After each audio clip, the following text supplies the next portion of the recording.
Well, my interest in graphene actually started after I finished my PhD and my postdoc, both, because at that time I wasn't working at all in this field. I was working on superconductivity. And when I got my first job as an independent researcher, it was to do something different than I had done as a graduate student and a postdoc.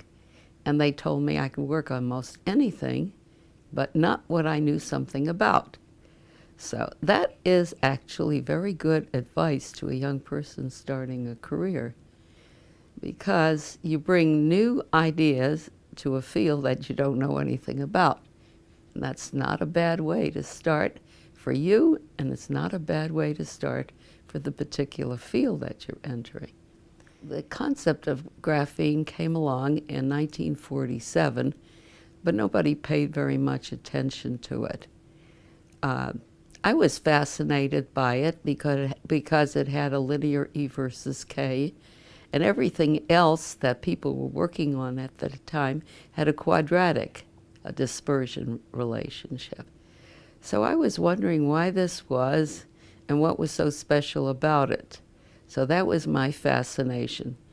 The people at Lincoln Lab where I worked didn't see a whole lot in that, and they were a little surprised why I was so interested in this, but they put up with me because I produced a number of papers that they thought were sort of interesting. There wasn't a whole lot of interest in the community in carbon and carbon nanostructures, one layer or two layers or a few layers or anything, nor even in bulk carbon. That was just what happened at the time. Everybody was interested. Silicon, germanium, 3,5 compounds, and that was what everybody wanted to do. But I decided I wanted to do something different than everybody else, and I thought what I was doing was more interesting because it had a uniqueness factor. So that was the attraction originally to graphene and all these different carbon nanostructures that I worked on over the years. So my actual start in carbon research was about 1960. So at that time there were less than 10 people probably internationally in this field. We didn't know each other except a few contacts through the literature, but there was no conference. The very first conference in the field actually was in 1977, and it was interesting when we got together, and this meeting was in France in a chateau somewhere, a place called La Napoule that is historic in the carbon field. Because that was the time that the different folks that were working in this area met for the first time.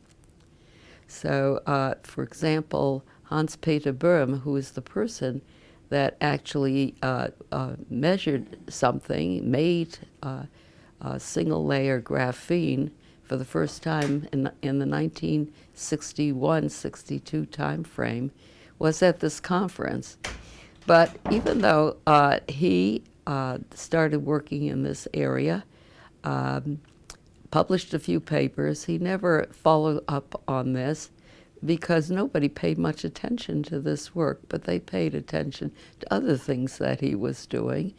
And in fact, when the intercalation compounds came along in 1973, and I was involved in some of this really early work, and so was he. So that in 1977, when we got together, we knew of each other's work, but we had never met.